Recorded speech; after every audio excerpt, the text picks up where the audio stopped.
Hello there to everyone. It's World Bipolar Day, and welcome to this very, very special webinar brought to you by Bipolar UK. My name's Leah Charles King. I'm an ambassador for Bipolar UK. And if you missed our earlier conferences, then they will be available online shortly. Please make sure you're signed up to the Bipolar UK newsletters so you can receive that link as soon as possible because you missed some really good sessions. Now, this third and final session, I know that it's going to be a great one because we've got Dr. Tanya Gergel at the helm, and she has brought with her an incredible team to discuss emerging research in the future of bipolar care. And that's something that many of us who live with bipolar, we want to know what's happening, what research is being done, how can we find out more, how can we diagnose sooner, how can we help people and give them the treatment that they need, right? Sooner rather than later, which is what happened to me and many others, I'm sure, watching this.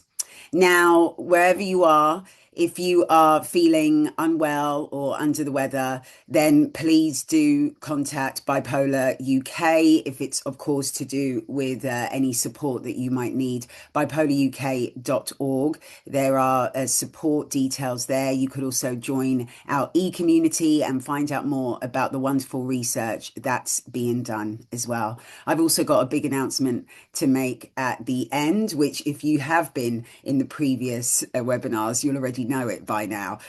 But I am looking forward to hearing everything that's about to be talked about in this. So let me introduce Professor Tanya Gergel. She is the Director of Research at Bipolar UK. Her work focuses on ensuring lived experience is central to mental health research and policy. Tanya, it's great to see you. Thanks so much, and thanks so much for the introduction, Leah. It's fantastic to have you with us today. So to start today, I want to talk very briefly about research and Bipolar UK. This is my third World Bipolar Day with Bipolar UK. Also my third year as Director of Research, and so Bipolar UK had a long-standing interest in research. But until 3 years ago, we had no dedicated research division. And so what I wanted to do is just talk a little bit about this and about our research division and what have been some highlights for me of the last 3 years. And essentially, our aim is we want to make things better for people living with bipolar through research, use research to improve outcomes, and also make sure that there's more research into bipolar because there is so much that we still desperately need to understand more about. So one thing is the community is so important to this. We want it to reflect the needs and priorities of our community. And for me, a highlight in the last couple of years has been building the research community at Bipolar UK. It's actually grown so big that we need to we're in the process of moving it to a secure database at our partner, University College London, will be the Bipolar UK Research Community Registry, so that we can manage it more efficiently. And there's links for how to sort of join up with this on the Get Involved page that will circulate later. But it's been fantastic to build this community and get it going. And it's a community to help people become involved in research, whether as participants or advisors. And it's been great so far, it really has. Also, we are very much about involving people with lived experience of bipolar in research. And this is something, as you know, someone who is living with bipolar myself and also a researcher, something that I feel very passionate about. And we'll be talking to Emily more about this later on today. And also we wanted to do something a bit different. So we wanted to have in-house researchers at Bipolar UK who have a wide-ranging research expertise. And so we can be involved in research, not just in terms of recruitment or, giving information, but really we can be involved in the design and the delivery of research. And also, bringing people with lived experience of bipolar into research. So far, it's really been a wonderful success, and we're so pleased with how it's going. And Denise is going to talk us through that in a short while.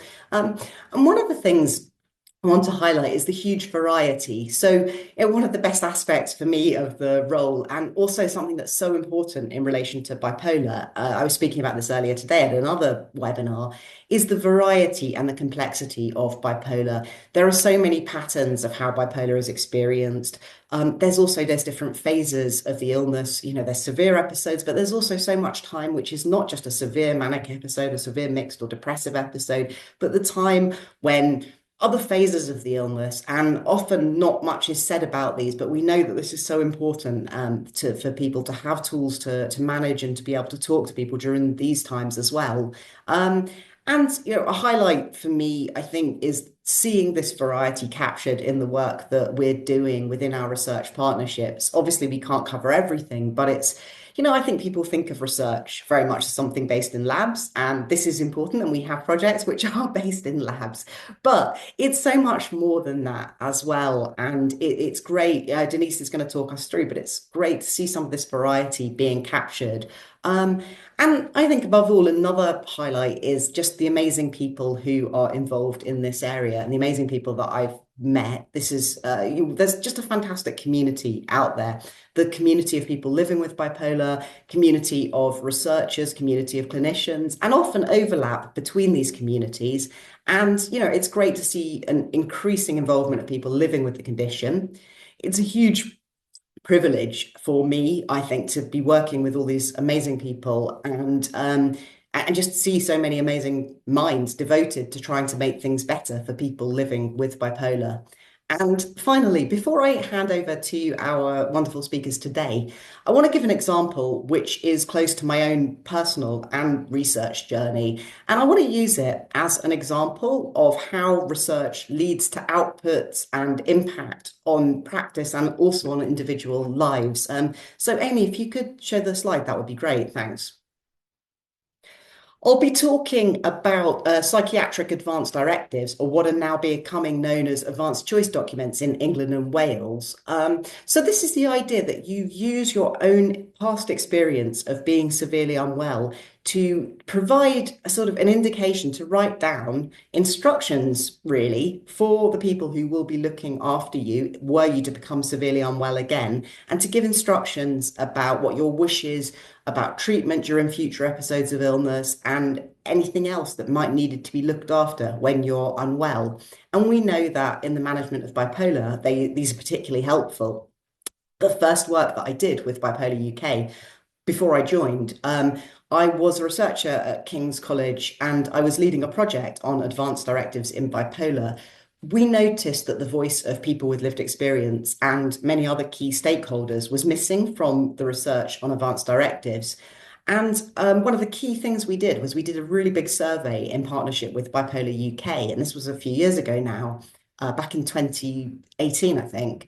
It was a massive success. We had a fantastic response. And I want to show you today the difference that this has made. So you can see on the slide here, you can see the publications, some really sort of high impact publications. And what this means is that people in research and in academia and clinicians are really sitting up and sort of taking notice of advanced directives and advanced choice documents. To translate this into practice, we found out that people think that these are a great idea, but they're limited because people don't have knowledge about them or how to create them. So one of the things we did was we created a website, which you can see there, the advancedchoice.org. And this has videos about how to create a document and templates and that sort of thing, all sorts of resources, and it's freely available. And also research isn't just something that impacts on clinical practice, but also on policy. So I've been working since 2017 with the government in England and Wales on the review of the Mental Health Act. And I think massive highlight really for me is that we're very happy that advanced choice documents are now included in the new upcoming Mental Health Act. And what this means is that there will be a duty for clinicians to give information and help people create advanced choice documents. And also, if someone is very unwell and they're detained under the Mental Health Act, clinicians will now have a responsibility to follow the instructions that someone's advanced choice document has given. And also, I think research impacts on individual lives, it's certainly impacted on mine. For me, I have an advanced choice document myself, and it's literally been life-saving. So now I'm going to move on to our brilliant collection of speakers for today, and all the links and everything will be in the talks. But also, just to say, if anyone ever has any questions, please do connect with me, connect with us. We're always here, and we will try our very best to get back to you, as promptly as we can. And it's great to have you all here today. Thank you. So today, the first of my speakers, I am going to introduce, just bear with me one second. So I'm going to introduce Professor Cindy Fu and Rachel Woodham from King's College London, and they're going to be talking to us about the BDEP study, and Cindy leads the BDEP study, and Rachel is the trial manager. And so I'm going to hand over to them. It's fantastic to have you here today. Cindy, Rachel, can you tell us a little bit more about yourselves and about your research? Thanks so much, Tanya. I'm delighted to be here. Thank you for giving us this opportunity. So I'm a psychiatrist and also a psychotherapist and an analyst, and I've been doing research in depression and bipolar depression since I was a trainee, so for over 20 years now. And in my clinical work, I work in the Optima service, which is a specialist service for bipolar disorders. That's led by Dr. Karine McCritchie. I'm also in the National Affective Disorder Service at the Maudsley Hospital. Hand over to Rachel. Hi, yeah, I'd like to say as well, Tanya, thank you so much for having us. Being able to talk about our research here today is really great. So I'm Rachel Woodham. I did an MSc in cognitive and clinical neuroscience back in 2017, and then I was lucky enough to get a job working as a research assistant with Professor Fu and working on trials in unipolar and bipolar depression, looking at tDCS. So yeah, I've now I'm the trial manager for these current trials. Thank you. Thanks so much. It's brilliant to have you both here. And so can you tell us a little bit, so tell us a bit about the BDAP study. What is tDCS? What's neurostimulation? What does it all mean? And it's so exciting that it has literally just opened for recruitment. So tell us a bit about it. So tDCS stands for transcranial direct current stimulation. It's a form of brain stimulation. It involves a low electrical current that makes it easier for brain cells to fire or to discharge. And how we do it is that we place two small pads on the scalp, on the head, and we pass a low electrical current between them. And Rachel's going to show you what the device looks like. We've used different devices. One of them is a headset, and other ones is a cap. And what this current does is that it makes the brain cells easier, it helps them to fire to discharge, but it doesn't cause a seizure like ECT, and doesn't make the brain cells fire like you might have heard of transcranial magnetic stimulation or TMS. So we are looking at whether tDCS could be helpful for bipolar depression. And we did a large study here in the UK and US in which we found it was helpful in unipolar depression or major depressive disorder. Cindy, can I just stop you there for a second? Would you be able to explain to everyone what's the difference between what's unipolar depression and what's bipolar depression? Thanks. Okay. Well, in I kind of feel, Tanya, that you know this best as well, but in bipolar depression, it's someone who is bipolar disorder and some bipolar disorder is someone who has episodes where the mood's quite high and times when the mood's quite low. So in bipolar depression is the depressive episodes for someone who has bipolar disorder. For someone with unipolar depression, they don't have the times where their mood goes up. So they have the times where their mood goes down. So they don't have the manic episodes. Okay, thanks so much. That's great. Um, and so, I mean, I know, and something that comes to us from our community so much, and I know from my research that, there's very little that's been done in relation. There's a lot that's done in relation to depression and anxiety, but very little that's been done in relation to depression, in the context of people with bipolar. Do you think this is the case, and is this something that's led you to towards this study? Absolutely, exactly that. So we did a preliminary study in people with bipolar depression. where everybody received the active device. And we found that participants liked using the device, they liked having it at home, and that their depressive symptoms improved. But in our preliminary study, everybody received the active device. So we don't know if their depression got better because they had the active device or whether it's from taking part in the study. So now we're looking at this in a large study where participants will be randomized to receive either the active device or the inactive device. And they'll be randomized, meaning it's like a 50-50 or like the toss of a coin. And participants won't know which device they got, and we won't know either. And so for our members, I think it would be really helpful. We could explain why a clinical study is set up like this. Why is it so important? You know, people might think, well, I want to do this study, but I don't. It's strange. I might end up in a group where I Yeah. don't get the treatment. What's happening there? Why is it so important that we do this? Yeah, so we want to, well, first of all, I want to say that for everybody who takes part in this study, that after the treatment period and follow-up, everyone will receive the active device. So everybody will receive that during the study. But the reason we want to look at the reason why participants are randomized to receive either the active or the inactive device is that we want to see whether um, depressive symptoms improve because of the device and rather than taking part in the study or rather than because of using the headset.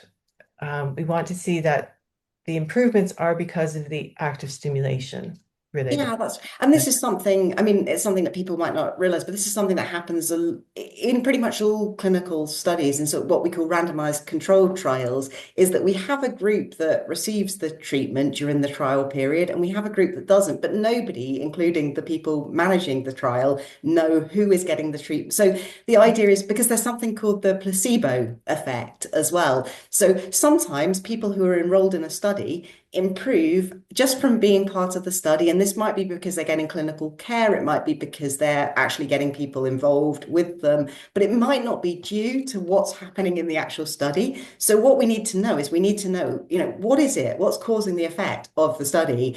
And is it because someone's taking part and actually receiving what we call the intervention, the treatment itself? Or is it because of something else to do with being part of the study? So, but as Cindy was saying, you know, if you do take part in this study, for anyone who takes part, there may be that they randomly don't get the treatments at the beginning, but at the end, everybody will have the opportunity to have the treatment and have the headset. And Rachel, it'd be great if we could line you up to show us the headset while Cindy's speaking, if Yes, you don't mind. That would be really yeah, of brilliant. course. And yeah, so Cindy, do you know, like, what does it feel like to wear one of these headsets? Do people experience, how does it, what have people said about the experience of wearing one? We find that that the participants who've taken part, that they really like having using the device and they like having the sessions at home because all the sessions would be like this by video conference. So the device is sent to your home and our researchers help you show you how to use it and they're there with you for the first session. And then there's follow-up visits where we see how you're doing.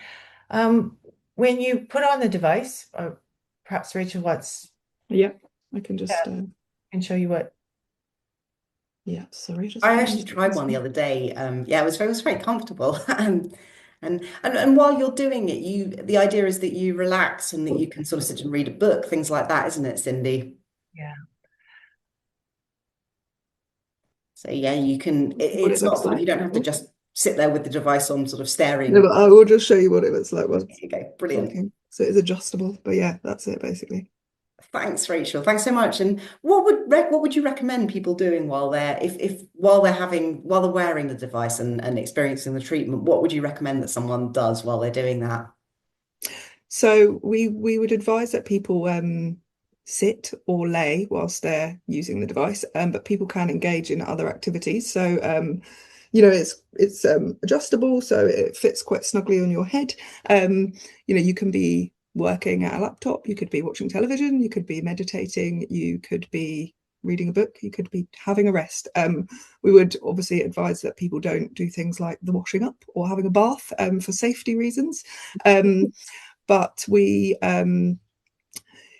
people could, part of the trial is that this is a home-based treatment. So people are at home, they choose what time they want to do the stimulation, and where they are in their home. So it's really the convenience of the time that they want to do it and what they want to be doing whilst they're using it. But yeah, it's portable, it's connected to your phone via Bluetooth. So, as long as your phone's nearby, it will continue.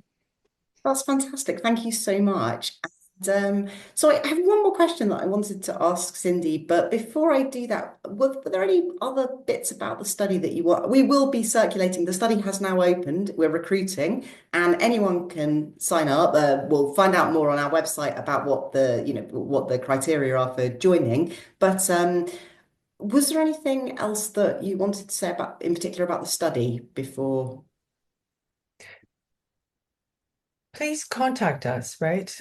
We've had tremendous interest in this, and if it, the people, participants who are interested are people with bipolar disorder, who have depression, and we know that for many people with bipolar disorder, they spend more time in a depressive episodes than they do in a hypomanic or manic episode. So it's really distressing, disabling, and we know that for many people the medication does help, but for some people, they have side effects, or for some people, the medication isn't that helpful, or some people want to try something else.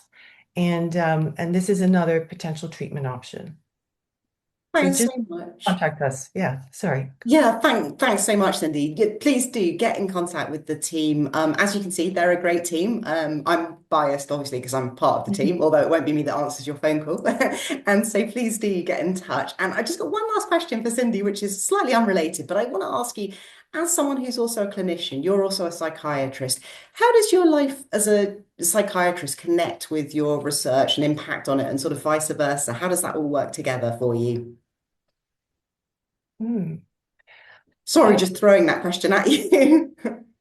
well, I've been working in this area for easily well over 20 years. So yes, tremendous impact in terms of how um, how the people I work with, the impact on my life, how I see, it affects my life, and my my experiences. I bring it to uh, people I work with. So there is very, very much interrelated. Yeah.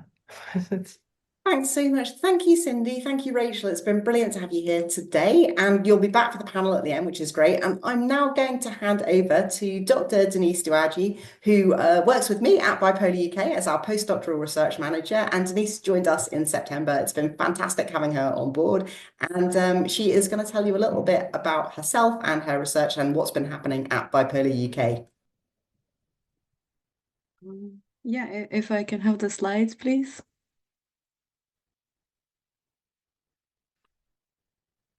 Thank you. So this presentation, I'm going to give an overview of our research partnerships and the areas of research that we're involved in, and a brief spotlight on a past project. So next slide, please.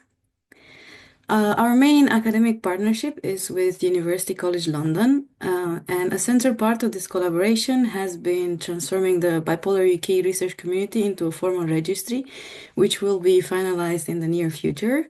And this has been a key step in strengthening the research participation and creating a sustainable infrastructure for our studies.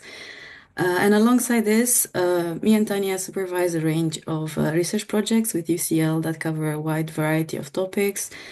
So this includes suicide prevention, delayed diagnosis, mixed states, bipolar disorder and neurodiversity, social isolation, rapid cycling, and many others. And together, these projects reflect both the clinical priorities of the bipolar community and the emerging research questions within the field. And in addition to UCL, we work with a number of university partners across the UK. This include Cardiff University, King's College London, Lancaster University, the University of Manchester, the University of Birmingham, University of Liverpool, Newcastle University, and Queen Mary University of London, and in the future, perhaps many more. And this allows us to collaborate across disciplines and institutions and to support a diverse portfolio aligned with bipolar's priorities. Next slide. So our research partnerships span several key areas. First, we're involved in studies relating to medications. This include the ASCEND study, which is a large trial focusing on sertraline and aripiprazole, and the Combiner study, another large trial which examines lithium and quetiapine, and these are both currently recruiting. We also collaborate on research into medical devices. Example include the lithium point of care testing known as LIPOC and BDEP, which you just heard about. Physical health is another major focus. One example is PRECAP project, which looks at understanding and preventing cardiovascular disease in people taking antipsychotic medication, and this will soon start recruiting. We're also involved in a range of intervention studies. This include the integrated bipolar parenting intervention, the Partners of Parents with Bipolar, which is currently recruiting, recovery-focused CBT for older adults with bipolar disorder, which will be recruiting in the future, and culturally adapted psychoeducation for bipolar as well. We'll tell you more about it in the future. And finally, we work on research at the intersection of ethics, law, and policy, particularly in relation to advanced trace documents, which is what Tanya was talking about earlier. And finally, I'd now like to briefly spotlight a past research project because a lot of the feedback we receive from our community is that they take part in a lot of research study, but they never get to find out what happens with the research and how it is translated in the real world. And all of the studies I previously presented are currently undergoing, so it will be a while before we find out about the results. But I wanted to talk about one of the studies that has been finalized. It's called Improving Peer Online Forums, or IPOF, which has been conducted at Lancaster University in collaboration with Bipolar UK. And this project evaluated multiple UK mental health forums and provided by healthcare charities, services, and commercial organizations. It involved a large online survey of around 800 forum users, alongside approximately 15 in-depth interviews with users and 18 interviews with forum staff. And the findings show that forums, which are easy to navigate, they make users feel safe to post and are supported by well-trained moderators who provide timely and sensitive responses. And this can have significant benefits. They can help people make sense of their mental health challenges, feel understood and accepted, and find value in sharing their experiences. And when posts are helpful to others, the contributors often feel a strong sense of purpose and value. And more than half of the survey respondents reported feeling safe to post because they could post anonymously. However, there are also some risks. Almost a fifth of the respondents had come across upsetting posts, and around a quarter worried about talking about mental health online could sometimes make them feel worse. And these negative impacts were more likely when forums were difficult to navigate or when moderation was unresponsive, insensitive, or inadequate. And in these cases, users could feel unheard, misunderstood, or overly responsible for well-being of others.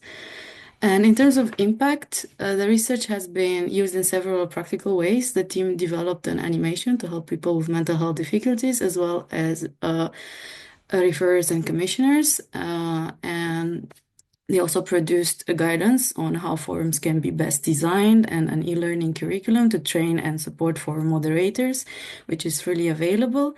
And during the project, the co-design group used a dedicated online forum called the Community of Practice, which helped pilot the community and support collaboration. And this work is still continuing with Hyphon, a community of peer support hosts and moderators. And this provides a professional space for people who guide and sustain peer-led communities to share, practice, exchange ideas, and strengthen collective impact. So yeah, it's been great to see that the research can have practical and impactful outcomes. And that's all from my side. Thanks so much, Denise. Thank you very much for that overview of everything that we are involved in currently. And it's As you can see, there's a wide range of studies, and you can find out more about the studies on our website and on the Get Involved page, and we'll be circulating that later. I'm now going to move on to introduce our next speaker, who is Professor Jeremy Hall. And Jeremy is, well, he's currently in Cardiff, but he will soon be moving to Oxford as well. And we'll also be joined by Emily Vickery shortly afterwards, who'll be coming in to talk about the Brain and Genomics Hub as well. Jeremy's going to tell us about the work of the Brain and Genomics Hub and about his research. So, Jeremy, fantastic to have you here today. Could you tell me a little bit more about your research and about yourself before we start on the Brain and Genomics Hub? Absolutely. So, yeah, really a great honor to be here. Thanks very much for the invite, Tanya, and lovely to see many friends and have so many of you attending today. Um, I'm an academic psychiatrist, as you say. I'm currently based in Cardiff, moving to Oxford, but maintaining a link to Cardiff going forward as well. And I guess my own research is being quite wide ranging. But I trained before I went to medicine. I trained as a biologist, and I've always been interested in trying to understand, some of the fundamental biological processes contributing to brain health and brain conditions, and using that information to kind of better patient experience. So um, that's my motivation.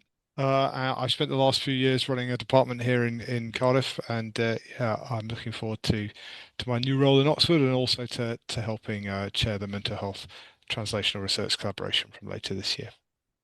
Thanks so much. And that's great. Actually, before we start on brain and genomics, could you tell us what does translational research mean? Yeah. So uh, really, the translation is from kind of the lab or the clinical research facility or something like that into real world practice for people. So that's a kind of area that really, speaks to me. As I've mentioned, I have a kind of background in biology and in kind of basic science, but I don't want it to that kind of work to just sit there. As a clinician, I'm very keen to see that work come through and really impact patients and people with real world problems. And so the translation is trying to kind of get hold of that research and take it forward meaningfully for people. And that's obviously very challenging. And it's very challenging, particularly in the area perhaps of mental health. But we've already been hearing from Cindy how there are some great things coming forward in different areas that may give us some real optimism. Thanks so much. That's great. And now, so one of our biggest projects at Bipolar UK is something called the Brain and Genomics Hub. And this is part of the UKRI mental health platform. So there are 5 hubs around the UK, and the Brain and Genomics Hub is one of them that focuses on, well, as you can imagine, on the brain, on neuroscience, and on genomics or genetics, and but also in relation to many other aspects, many elements of clinical experience and lived experience, and lots of other aspects. It's really trying to bring things together. And I'm not going to say much more. I'm going to hand over to Jeremy, and Jeremy's going to tell us a little bit more about the Brain and Genomics Hub. Yes, and I'm going to enlist the aid of Emily at some point as well, and also Tanya, you've contributed significantly, so please feel free to add anything that you would like to. So I have some slides, and excitingly and slightly nerve-wrackingly, a video to share with you, which kind of is more, it's better at explaining things than I would be on my own. So I'll go through those in a second. I'm extremely pleased that the very competent Amy is sharing these slides and likely to make sure the video works, because I find those things very stressful. So thank you for that, Amy. Yes, this is the Brain and Genomics Hub. For those of you who are interested in the languages, that's the Welsh for Brain and Genomics Hub underneath there. We love to translate things here. I'm Jeremy Hall, as you've heard, and this work has primarily, but not solely, based in Cardiff University, and is supported by the UKRI. So next slide, please, Amy. I sound a bit like Chris Whitty. So here we are. This is the kind of main parts and main people involved in the project. I should say that the project overall is, we have a leadership group, and of which Tanya is part of, and James Walters is the overall leader of the study, but he is somewhere skiing on an Italian mountain today, so I've stepped in to do this for him. So we hope he's keeping well. So Cardiff University has, in this project, as you see at the bottom, a number of other academic partners, but very importantly, and right from the outset of the study, really involved in absolutely all parts of its conception, has been work with Bipolar UK and also by a charity here in Wales called Feriad, which particularly supports people with psychosis. And there are two big parts to the study. One is the so-called B Sprint study. This is where people actually come here to Cardiff to take part in the research. You'll hear more about the research in a minute on a video, but essentially we have 600 people with bipolar disorder or schizophrenia or schizoaffective disorder coming here to Cardiff to take part in brain imaging and other parts of the study, as you'll hear about in a minute.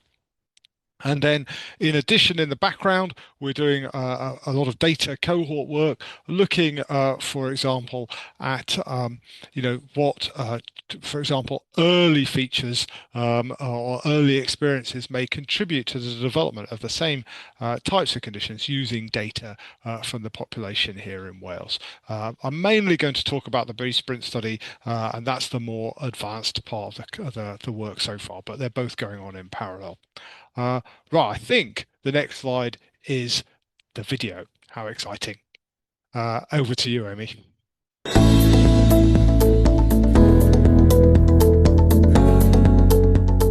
In the Brain and Genomics Hub, our research will focus on those with psychosis, schizophrenia and bipolar disorder. People with these conditions often have overlapping symptoms, and as psychiatrists, we often use treatments that are very similar for these conditions. We also know from our biological, particularly genetic, but also other research, that the causes of these conditions are overlapping. So whilst diagnosis has been helpful in advancing, we think we can do better and need to do so. And the Brain and Genomics Hub is going to help us deliver that. The Brain and Genomics Hub brings together researchers and specialists from across lots of different specialties. For example, clinicians, neuroimagers, early career researchers, lived experience advisors, and our charity partners, the lab team, statisticians and data scientists. And it's by bringing all these different specialties together that we'll be able to interpret the data and drive change forward. Once we have collected all of the data that we aim to collect for the Brain and Genomics Hub, we will make it available for other researchers, and this will become an unrivaled data resource from across the world. Typically, the involvement of people with lived experience in research has been quite narrow, and it'll be a couple of people and they'll be advising on a certain element of the research. What we're trying to do within the hub is make this much broader and much more inclusive. We want to create a sort of community so that people who become involved in the study, they don't just become participants, they become members of the hub community, and they have opportunities not just to be there as a participant, but also to advise. For myself, people like me that suffer with bipolar, this is brilliant because I think it's going to broaden it. It's going to create more of an understanding about it. And I think much more needs to be done. And the guys doing this, I think they're brilliant. I can't praise them enough. I think this is a really important opportunity, and it's great that Feriad are involved in this research and with the hub. We really hope that this research will lead to better diagnosis and better treatment options for people. So the neuroimaging is a really novel element of this, and other studies in the past have used MRI and they've used EEG for looking at brain structure and function, but we're going in much deeper detail this time. So with the MRI, we're looking at 7 or 8 or 9 different features of brain microstructure, and the MEG, nobody has ever looked at this scale in people with these illnesses using MEGs, and it allows us to look at really fine details of electrical functioning in different parts of the brain. So an exciting part of this workstream is the e-cohort, where we're going to identify everyone in Wales that has a diagnosis of severe mental illness, and we will be able then to access all the information that we have in sale about these people. So that is as they get in contact with healthcare services, but also as they go through education. And then we will be able to follow them up through childhood and adolescence, and we will be able to look at whether there are signs in their data that tells us who is going to develop or when they are going to get a diagnosis of severe mental illness. So as a junior group leader, I'm very excited to be part of the Hub project because it gives me access to such a breadth of participant database. So it's a very exciting time, and also to be able to analyze these samples at such high throughput to get the nitty-gritty of the molecular pathways affected. As a representative of Bipolar UK, as someone living with bipolar, my biggest hope for the Hub is that it will help people living with conditions like bipolar or schizophrenia or schizoaffective disorder to be able in the future to manage their conditions better and to have better outcomes. And it's just an incredible privilege to have the opportunity to be part of this endeavour.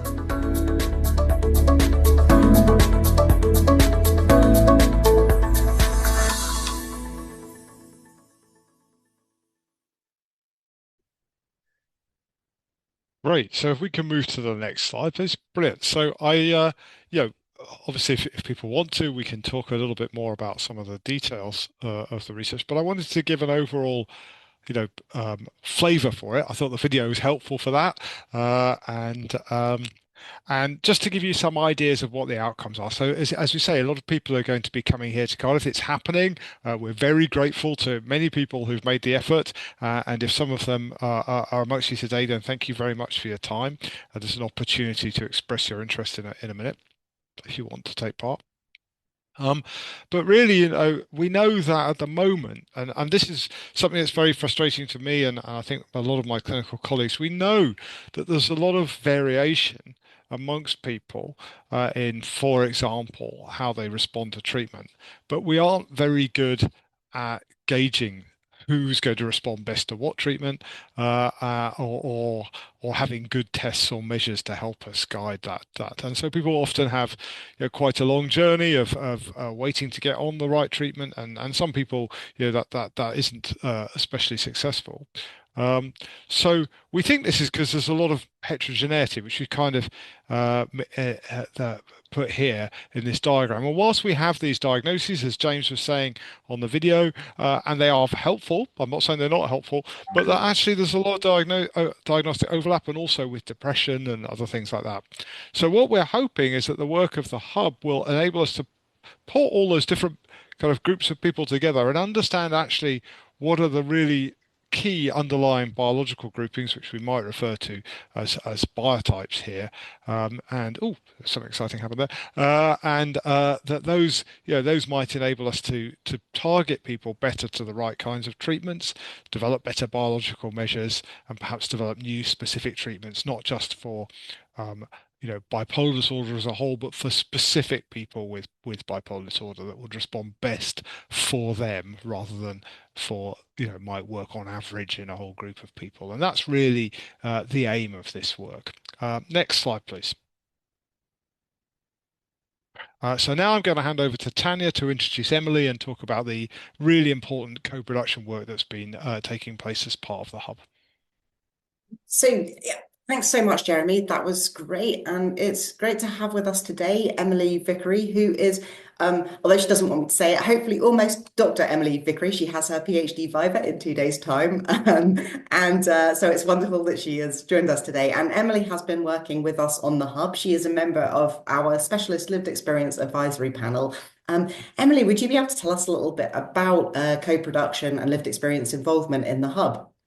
Yeah, so on the slide, I think it really gives you a sense of how co-production actually works in practice within the Hub. And what stood out to me at the very start, and what still stands out to me now, is how genuinely interconnected everything is. So as you can see at the heart of this nice diagram, you've got the Hub research team, which itself includes lived experience leadership. So it's not just researchers with lived experience advisors bolted on. Lived experience really is embedded at the centre. And then the expert leap, which is where I sit, works in a constant communication with that research team. So we play a really active role in shaping things as they develop, rather than being brought in at the end as a sort of tick box exercise.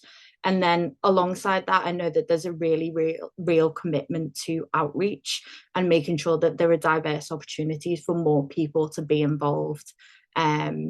Because lived experience, it's not a monolith, and the more diverse voices that we have, the better.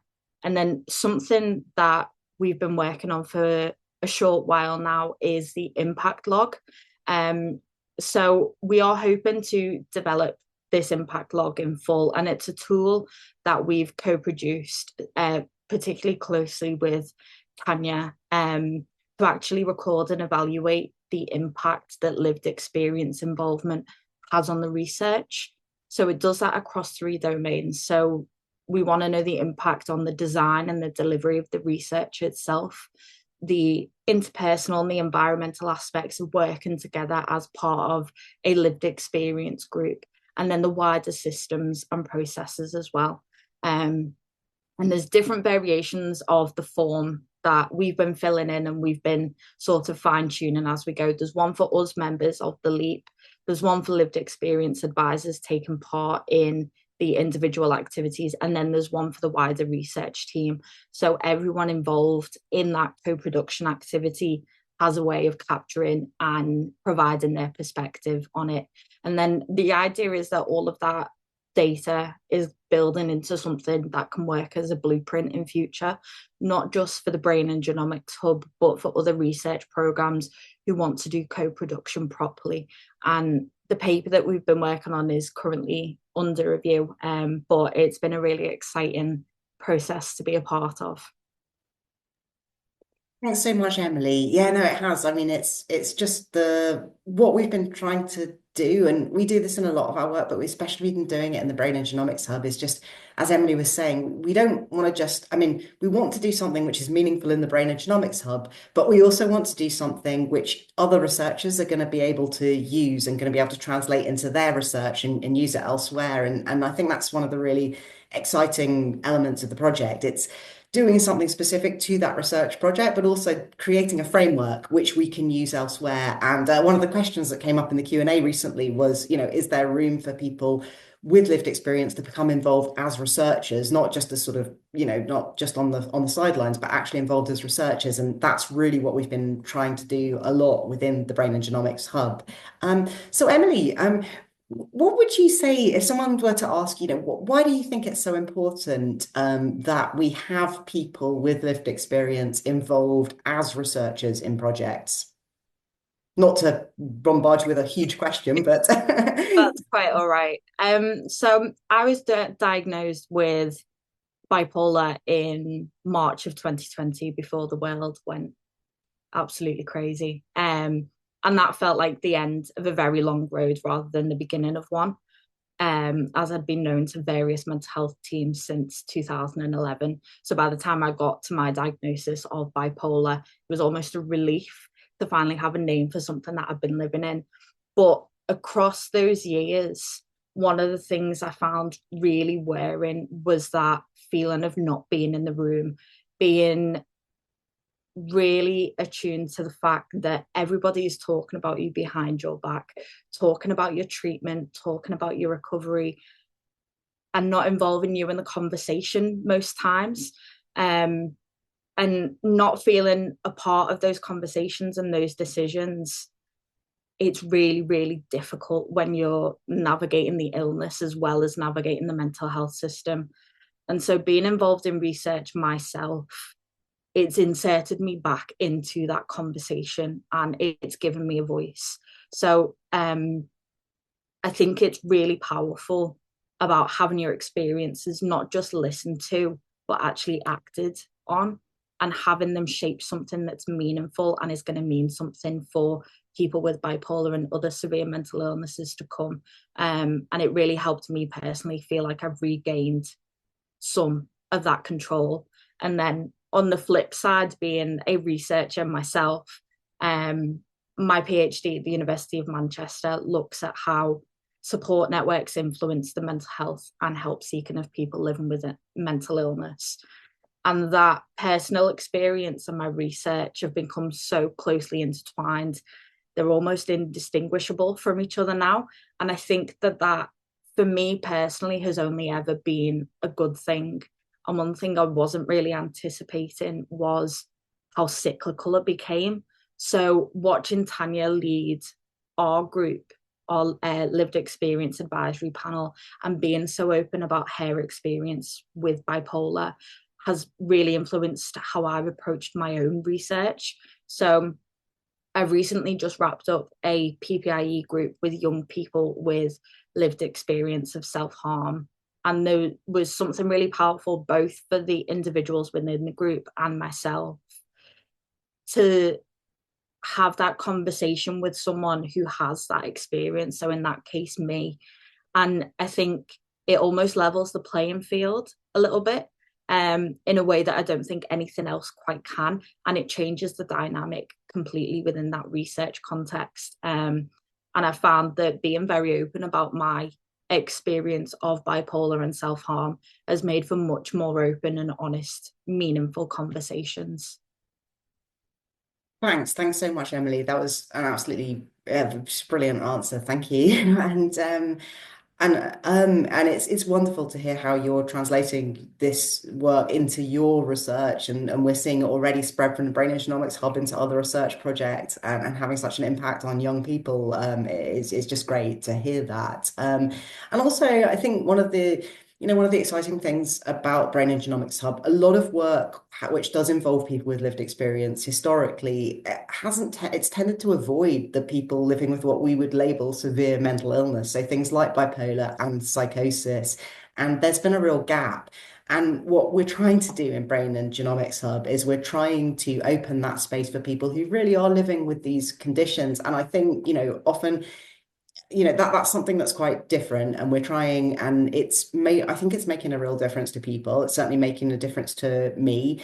And I think people often think as well that if you're a lived experience researcher, then you're not really impacted by the condition, or you're very stable and it's not like other people living with the condition. We get that a lot. I mean, Emily, if someone were to say that to you, what would you say back to them?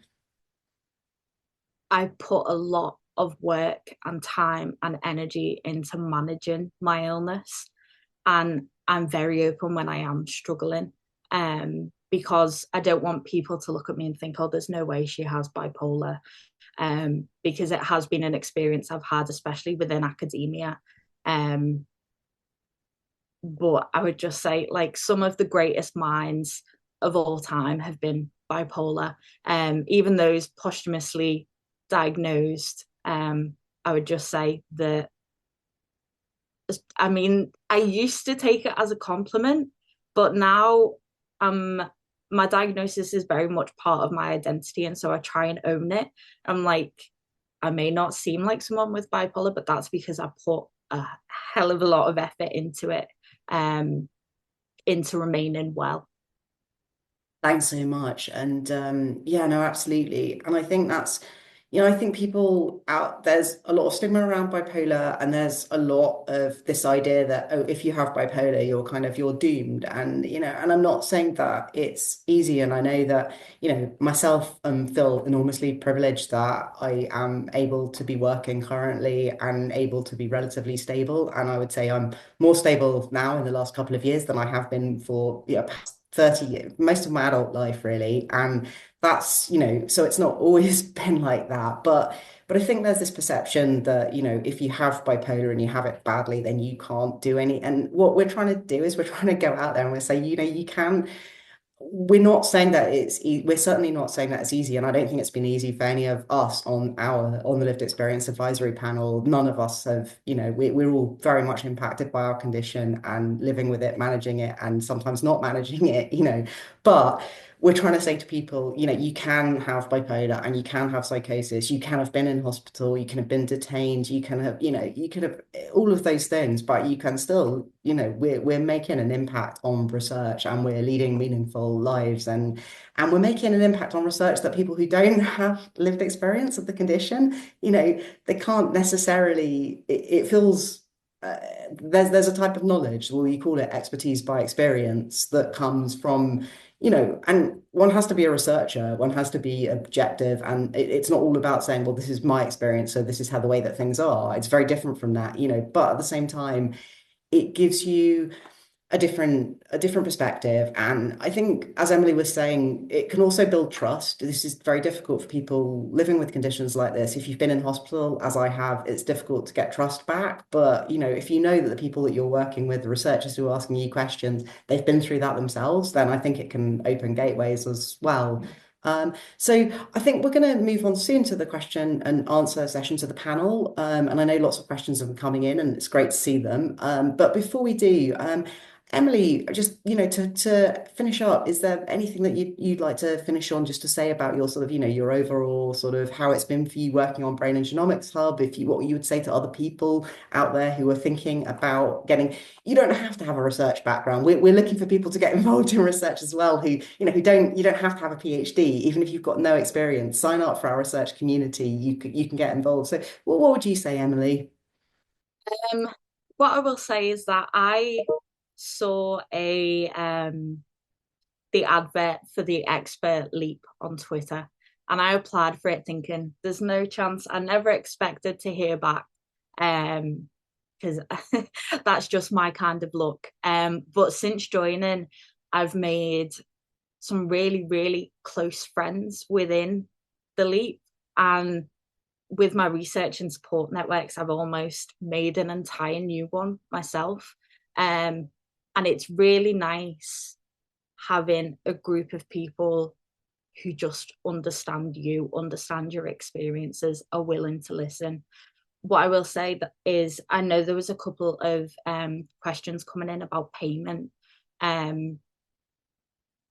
A lot of lived experience, the majority of, should be paid experiences. But I'm sure that's something we will come to later. But even if you've never had any experience of providing insight into research, even if it's something, one particular project that you may be interested in, it's worth reaching out, because it's enriched my life in personal terms, but also in professional terms as well. Thank you so much. Thanks, Emily. And thank you to all of our speakers today for speaking about the individual projects. What I'm going to do now is I'm going to invite everyone back, and we're going to have time to have a panel when we can ask people questions which have arisen. And I'm trying to monitor the Q&A, but people, please do, on the panel, please tell me if there are questions that I've missed. I've written down some of them. I'm just going to start while everyone comes back in. I'm going to start with I understand from Emily there was a question about payment for lived experience advisory work. This is something that we're very, it's critical really to this work happening. And one of the things that we are campaigning for all the time, that people who get involved in research as experts by experience should be paid or remunerated for the time that they are, because it can't happen otherwise. We can't just expect people to be doing this without payment. And so certainly with all the research projects that we work on, we develop a framework. When we put in the applications, we make sure that budget is allocated to pay people for their time as lived experience researchers.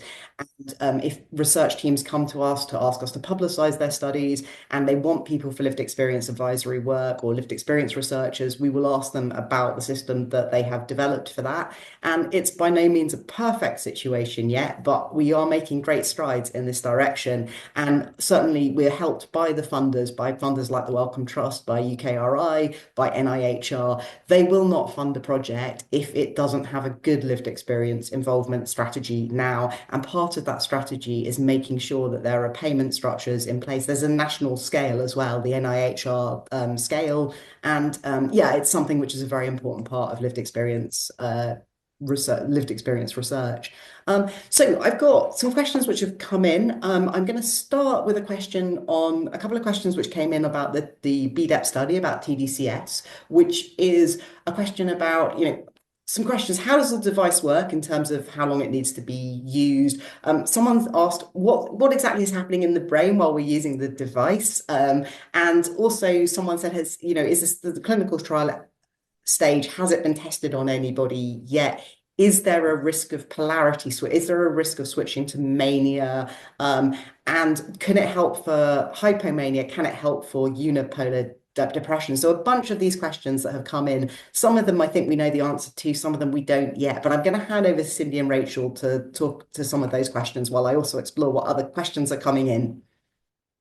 Thanks so much, Tanya. I'll go through the questions in terms of how it works. What we know is that there's a low electric current and over the what's called the anode bit, and that's usually over this part of your head, this part of the brain, which is the left dorsolateral prefrontal cortex.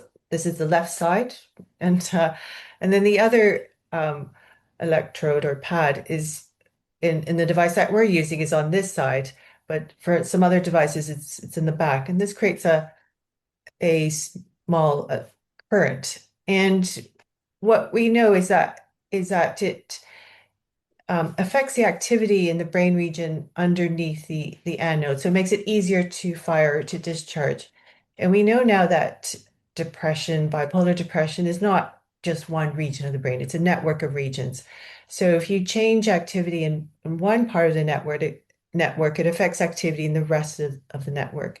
And we've seen that with tDCS, in which people who've received tDCS, who've had the active tDCS, that there's increased connectivity between the regions of the brain. And that's what we hope to see in bipolar depression. In terms of the other questions, in terms of potential side effects, what people who use the device, what they notice is that there could be some tingling or some itchiness, or some people say they feel a burning sensation or skin redness where the electrodes is. And in terms of everybody is reimbursed for their time. Okay, so you're reimbursed for each session, and it's 5 sessions a week for our study. We're giving it 5 sessions a week for 3 weeks, and then 3 sessions a week for another 7 weeks. And each session's about 30 minutes. And the risk, yes, there is a risk. There is a risk that it could, for someone with bipolar disorder, that it might help to increase your mood so that you go into a hypomanic or manic episode. In our previous preliminary trial, we didn't see that, but there have been reports of this in other studies. And what they've done is that they just stop the device. You just stop using the device and maybe add some medication, but it seems that stopping using the device would help your mood from going up, and it goes back down. Thanks, Cindy. Sorry, I just saw another question just came in on that, which is about if someone has epilepsy, would they be eligible for the study? Yeah, unfortunately, no. Unfortunately, because this is at this stage, because this is a relatively new potential treatment, there is a small risk that it could lead to a seizure in people with epilepsy. So for our ethics approval, we aren't allowed to include people who have epilepsy, unfortunately. Thanks very much. Question coming in relation to the Brain and Genomics Hub, which is about, well, a couple of questions. One was about the age limits for the study, about the upper age limit, also what the lower age limit is. And another question, which I think is probably for both studies and in general, is about people, if someone is also neurodiverse, if someone has bipolar and maybe has ADHD or autism as well, are they eligible to take part in these studies? So I ask, I think one of the questions to Jeremy, and then a question for Jeremy and Cindy as well. So I'll answer and maybe just mention one other thing as well, if that's okay, Tanya, in that Yeah, of course. way of politicians. So with regard to the age limit, we're actually I'd have to double check the exact upper age limit because it's been a little while since I looked at the ethics for this. But I do remember that we were very keen to be inclusive in setting up the study. So I seem to remember that we set the age range quite wide, and we actually had to justify this a little bit when we were responding to reviewers for the grant. So that sticks in my mind. So I think I'll be right in saying that the lower age limit was 18, and the upper age limit I think might be in the region of 60 or so, but I would have to double check that exactly. Please. We raised it. I've got a feeling that we might have raised it even up to 70, but I could be It might wrong have been. Yeah, it was on certainly that we. because we had people who wanted to take part who were Yeah. coming in older than the original age limit that we'd put in. We were Um, certainly very keen to be inclusive, so you may well be right, Tanya. Thank you for and we're also remembering better super than keen me. to have, I mean, we Yeah. can't take people younger than 18 for all sorts of reasons, but we are very keen to have younger people involved in this study. There is, I mean, that's an important thing to raise here. There is a real absence of sort of demographic kind of representation, representativeness in within research. So we would love to hear from younger people, from older people, but from younger people as well, and from people. Just we want diversity to represent the diversity within the UK community and wider community. So we want ethnic diversity, cultural diversity, gender diversity, sexuality, everything. We need to know for research, it's so important to know that these things are going to work in a real world setting. And a real world setting is not one group of people from one type of background. It's, for these things to work in a real world setting, we want it to work for everybody. And the only way we can find out whether that's the case is by having a wider range of people involved in research. And that's something that we're trying very hard to increase within all the projects that we're working on. Yeah, and so yeah, that's something I would say, and yes, sorry.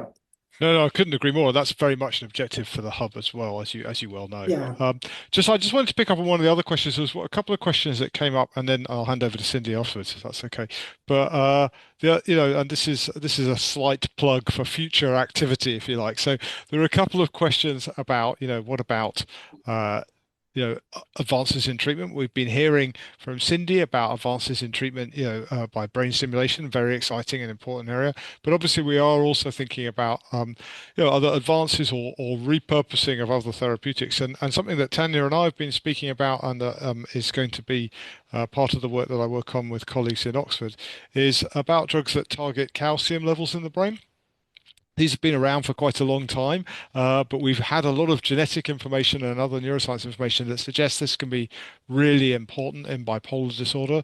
And we've had some accounts, and there are some studies of smaller groups of people saying these can make a real difference for them. So I'm not saying that these drugs are ready for prime time yet, but we are very, very excited about trying to do some more research, particularly for people with more rapid cycling bipolar disorder, who often don't respond quite so well to other treatments, but there's some evidence that these medications can be important for them. So I just wanted to highlight that. I think I put a little bit of information in the information pack.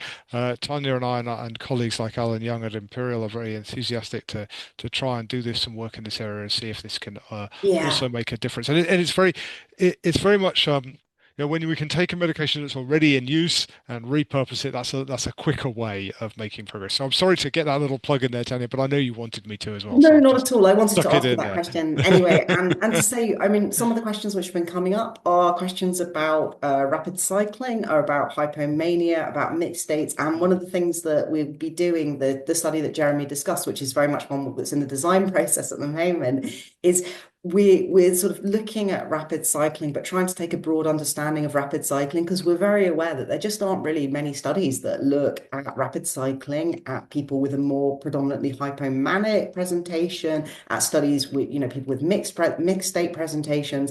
And we're going to be trying to look at this as part of the study, not just sort of saying, hey, here's a drug, here's a classification, but actually saying, let's look at the classifications that we're making and see, we recognize that we're not capturing with the research that's out there, a cohort, a group of people, a very large group of people with bipolar who experience symptoms that don't classically fit into the patterns that sort of, just pure mania, pure depression.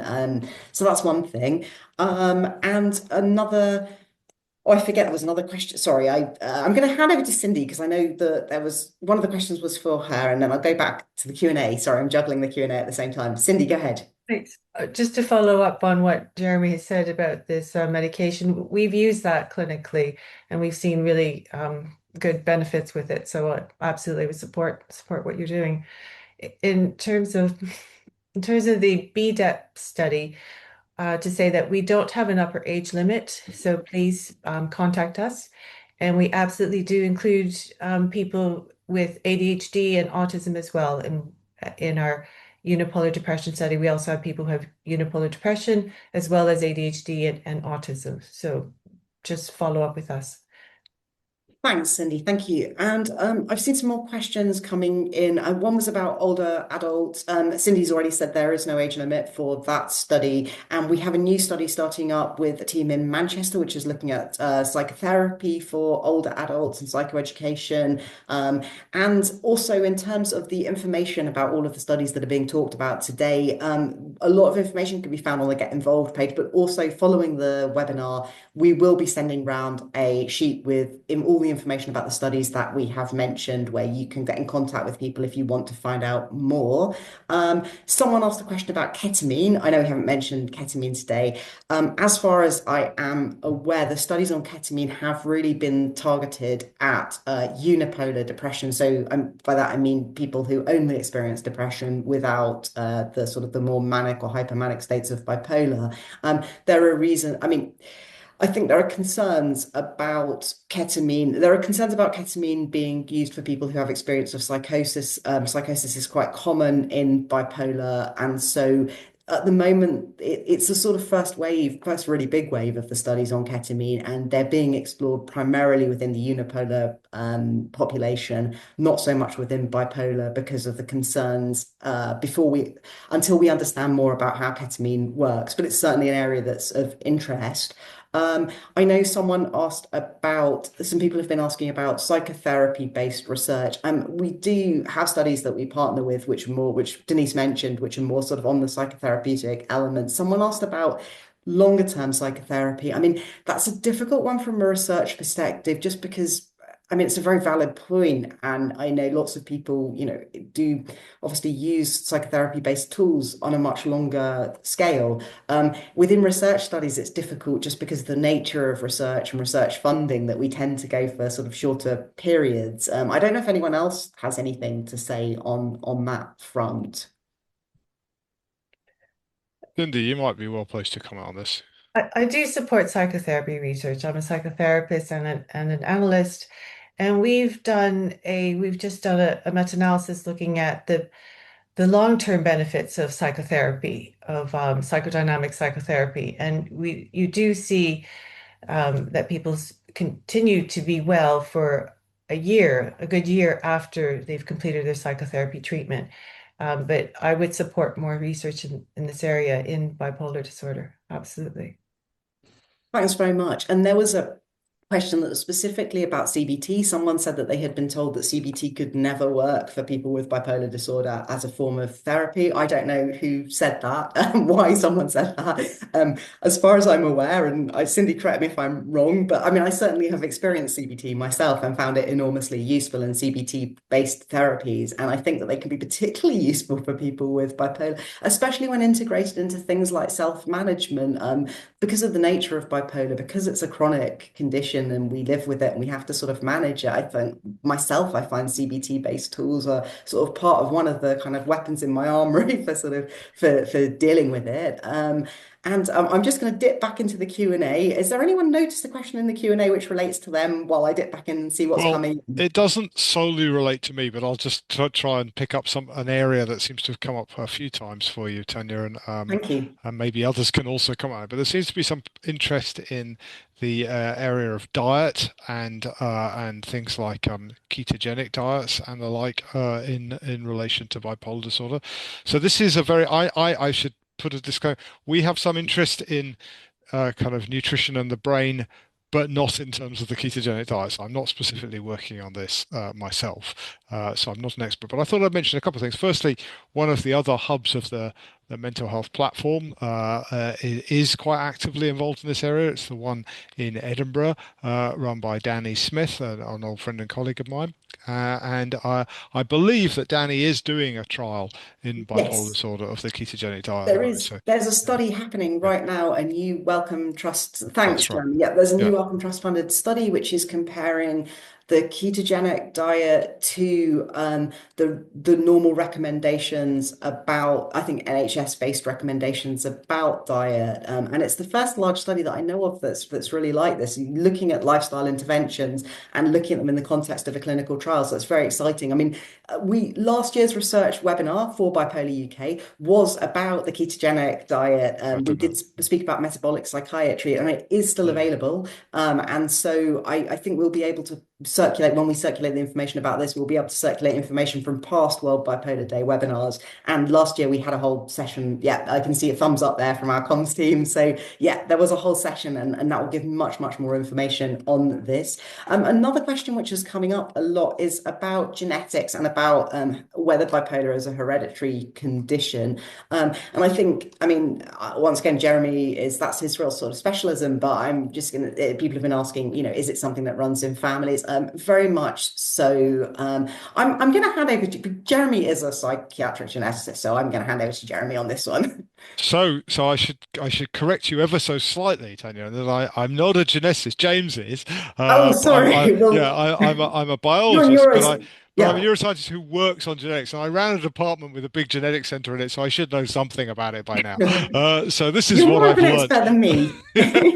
This is what I've learned about bipolar genetics. So I think it's a very reasonable question to ask, and actually in Wales here, James and Kim Kendall and other colleagues have been keen to set up clinics to provide people with better answers to the questions about underlying genetic links and the like.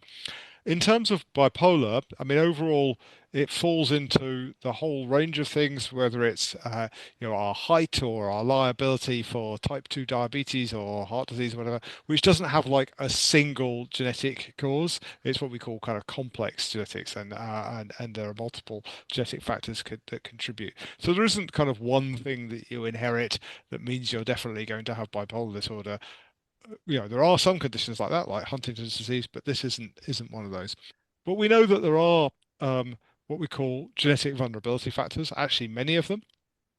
And some people have a bit more of those, and some people have a bit less. I think the way to think about this is that on the whole, it's not what we call deterministic. It's not like we can do a genetic test of somebody as a baby and say they're going to have bipolar disorder later. But an analogy that people like to use is of a jar filling up, and that when the jar gets to the top, then maybe somebody develops symptoms, and the genetics risk might fill up the jar some of the way. And then other factors like lifestyle factors may increase or decrease that risk over time. So the bottom line is that there is a tendency for those genetic risk factors to go in families.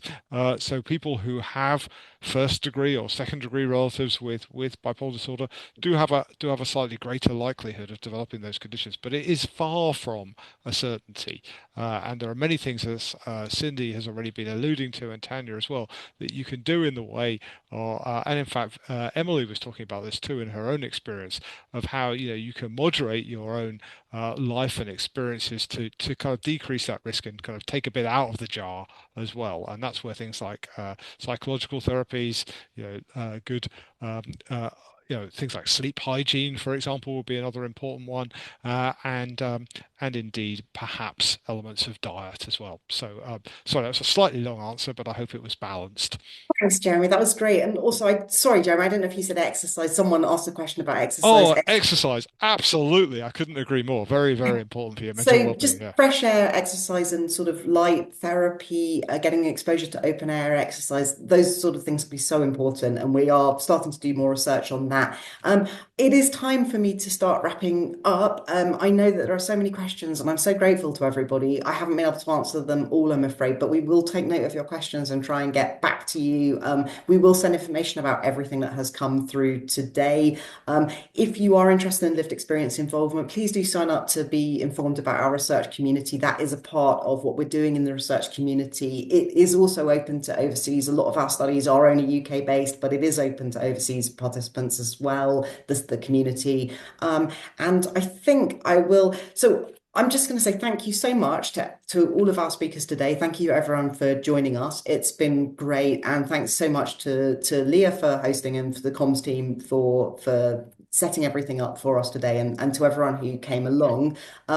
More information will follow. At this point, thank you. I'm going to hand over to Leah to wrap up for us today, and to Nicky.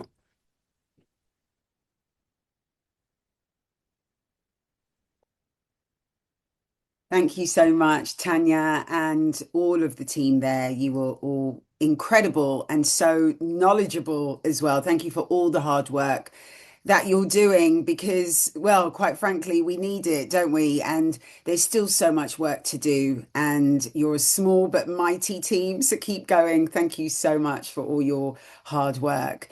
Now, you see, it's people like Tanya and all the wonderful panelists that you saw there that help people like me who live with bipolar every day. And before I was diagnosed, it was a long road of illness from my teens. It was presenting as depression, and then I would have highs, which would go in line with my career. My career would be going good, I'd be super high. My career wasn't so great, I'd be depressed. And so there was never any real obvious markers as to why I could actually be suffering with bipolar. But by my late 20s, I really suffered a mental break. And by the time I ended up getting the diagnosis that I needed after years of presenting myself to my doctors and not getting the help and being dismissed and not even just being what's the word that I'm looking for when they go on the mood scale and screened, that's the word. So I wasn't even screened properly or anything like that. So for many years, I really, really struggled until it got so bad. I wrote a suicide note to my GP, and that took me on the road to diagnosis. And when I was diagnosed, I was a broken mess at that point.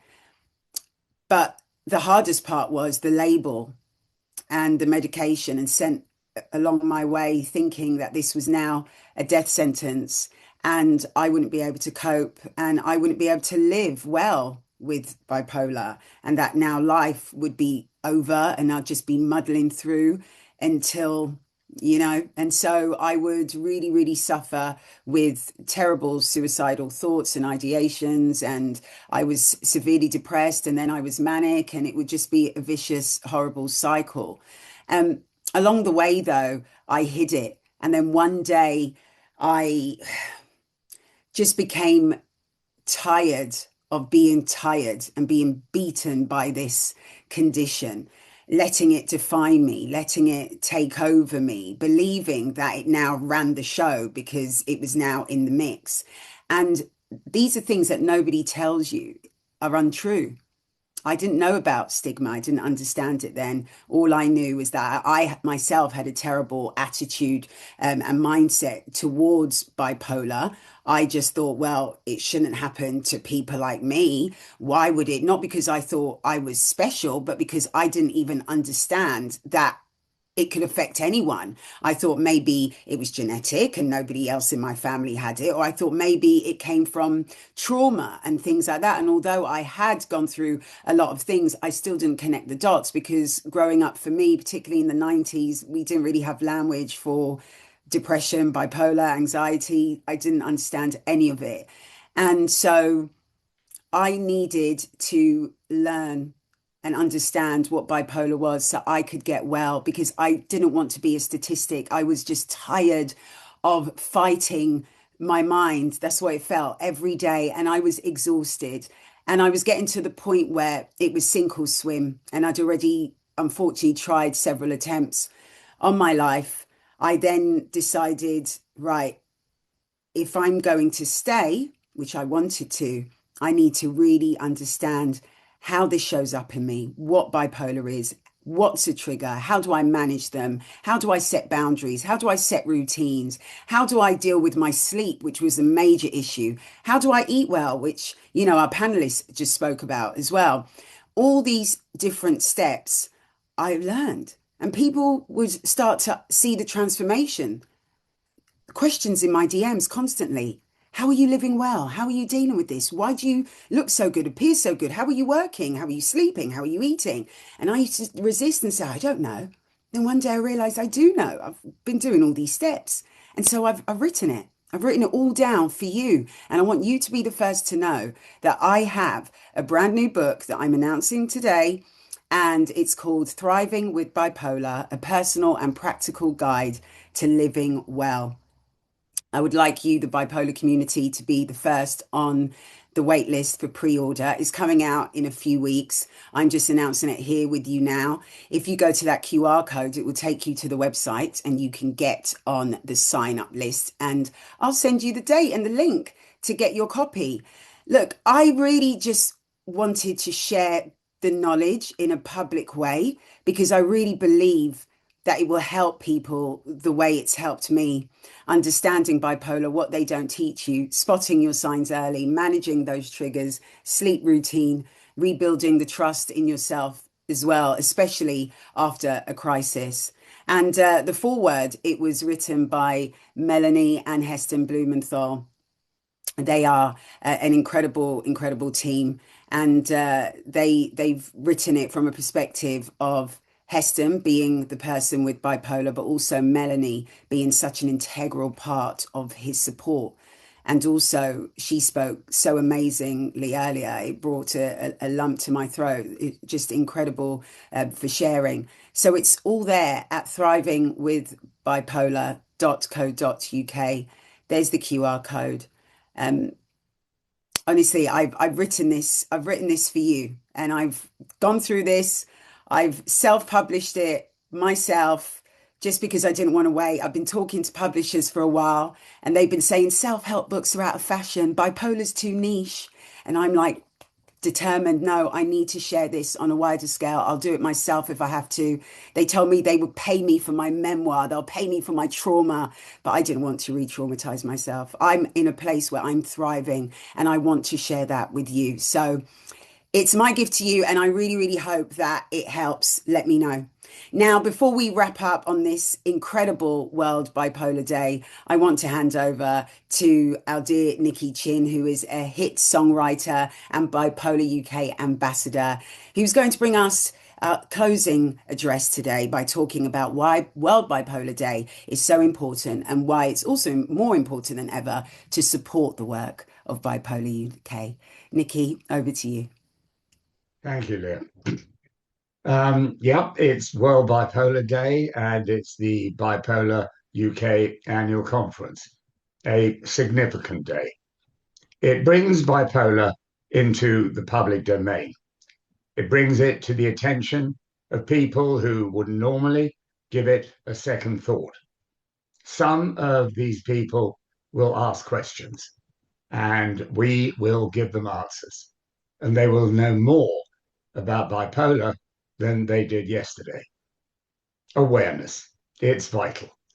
There are too many inaccurate stories out there. So we don't just talk about bipolar, we explain it. We tell people what it is, because most people do not know what it is. Someone once said to me, bipolar, isn't that the one where you get a bit low and then you go a bit crazy? No, it is not that one. To make it more understood is difficult. I always say, if you haven't had bipolar, you will never fully understand it.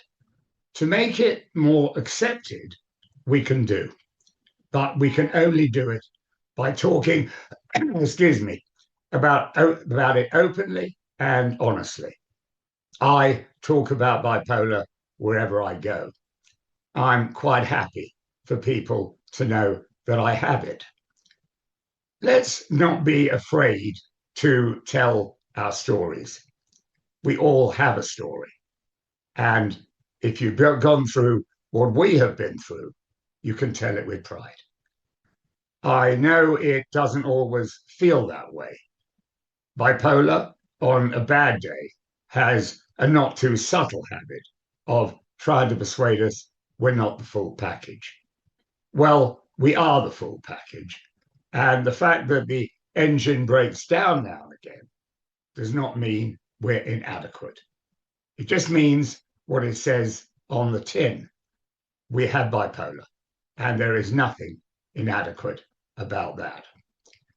Then, of course, there is stigma, and the people who deal in stigma would love us to feel inadequate. Stigma causes people to hide and to feel shame. Well, there's nothing to be ashamed of. But the stigma people want us to be ashamed. Well, to hell with the stigma people. Bipolar is a part of my life, and there is nothing to be ashamed of there. The need, Bipolar UK is committed to reducing stigma, and we must do it with them. We have a voice, and in tandem with Bipolar UK, we are turning up the volume. Stigma, whether it likes it or not, is under attack. The need for awareness is, of course, for people who don't have bipolar. World Bipolar Day is very much about people who do. It brings us together all around the world, not physically, but in spirit. I don't know how many people with bipolar are watching or listening right now. We can't see each other. We can't talk to each other, but we are together as one. But there will be people with us today who may not feel that connection, or for that matter, any connection at all with anybody. Bipolar illness is a very lonely place. I wrote a line in a song once, how do you get there when there's nowhere to go? There were times when I did not have the answer to that question, as indeed many people with bipolar don't. The isolation can be suffocating. And that is why Bipolar UK is here. To quote another song written by the great Carole King, you've got a friend, and you do. We may not be there in your front room to comfort you, or by your side to help you dry the tears, or beside your bed in the dead of night when you can't sleep because you're in the grips of mania. But if you are alone, we will do everything we can to be the next best thing. People can reach out to our online community and to our phone lines and be in touch with people who really do understand. We have in-person groups around the country where people meet and support each other. However alone you may feel, you are not quite alone as you think. Bipolar UK is here, and it is here to help. Professional help, of course, is crucial, and Bipolar UK can also point you in that direction. Where there is hope, there is help. And where there is help, there is possibility. Where there is possibility, there is recovery. And I'm not sure we talk about recovery quite enough. There's a tendency to only talk about the bad times. Maybe that's human nature. I've spoken today about the suffering, the loneliness, the isolation. They can be hard to forget. I can remember when I thought I would never get well, no matter what anyone told me. Depressed ears are deaf ears to anything positive, and manic ears have a tendency to hear nothing at all. But I did get well, and people with bipolar get well all the time. Surely celebrating that is also what World Bipolar Day is about. So let's tell the people, and let's tell ourselves, what I always refer to as the exit door. A door that can often be difficult to find, but when we find it, many of us have walked through it. It has a bright, illuminated sign above it, flashing red letters, just 2 words, I'm well. With the right care and the right support, people can and do live successfully with bipolar. I'm not for 1 minute suggesting it's easy. I'm just saying it happens, and quite a lot. I wish there had been a Bipolar UK around to help me find that exit when I was first in trouble, but there wasn't. There is now, and it is within the reach of anyone who needs it. And the people there will never say no to anyone who needs it. And believe it or not, Bipolar UK is also in need. It needs support. It needs donations, just like any charity does.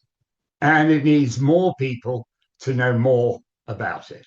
So spread the word, tell your friends, and for that matter, tell anyone who will listen.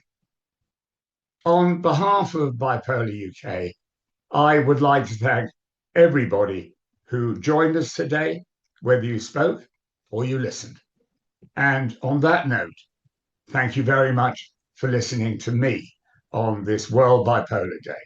And I will now hand you back to the wonderful Leah. Thank you so much, Nicky. Happy World Bipolar Day to you. And the same to you, Leah. Thank you. There's Nicky there looking rather well. It's great to have him. Thank you so much for that wonderful, wonderful address. So there you go. Can you believe it? Another year already. We did it again. I really, really hope that all the webinars have helped you today. If you missed any of them, don't you worry. They will all be on a catch-up link on our YouTube channel. That's Bipolar UK, and you'll be able to watch them back. So we will let you know in your emails, in the newsletter, when they'll be published, so do look out for those. So, my friends, thank you so much to everyone who's been involved today, whether you have been a speaker, a viewer, or a collaborator. And a big shout out to Amy for her first World Bipolar Day conference. I think she did a brilliant job. She's from our comms team, and all of the team at Bipolar UK for coming together and doing this. You are an incredible charity, and I am so proud, as always, to be one of your ambassadors. Until next year, my friends, please stay well. And of course, there is support on the website, bipolaruk.org. Until next time, see you next year.